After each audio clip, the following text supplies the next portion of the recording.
This is part 3 of the Zbrush video tutorial series, Building the War-Sloth.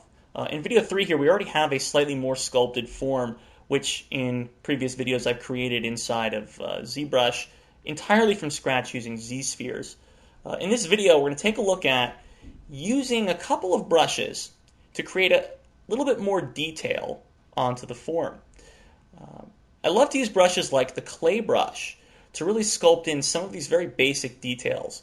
And whenever I'm working on a form, I like to think about the underlying structure first, before I start sculpting the outside details. So right now I'm treating this as if I'm looking at the musculature and a little bit of the bone structure as well. I'm going to switch to the standard brush. Make my brush size pretty small. Zoom in towards the back. Now by holding down Control and painting, I can start to paint a mask onto the surface. That's the darker area you see me painting right now. If you tap on that mask, it's of course going to blur it out, and we're going to work with that in just a few minutes. Just make sure while you're drawing that you're not accidentally tapping the mask, as I'm sure I'll do quite a bit while doing this. If you do accidentally blur it, just hit Control-Z and undo that out. I'm going to paint a mask over each one of these little plates that I want to define that I roughed in with the clay tool. Once I have all of my plates drawn out, I'll Control-Tap in a free space outside of the model, and that's going to invert my mask.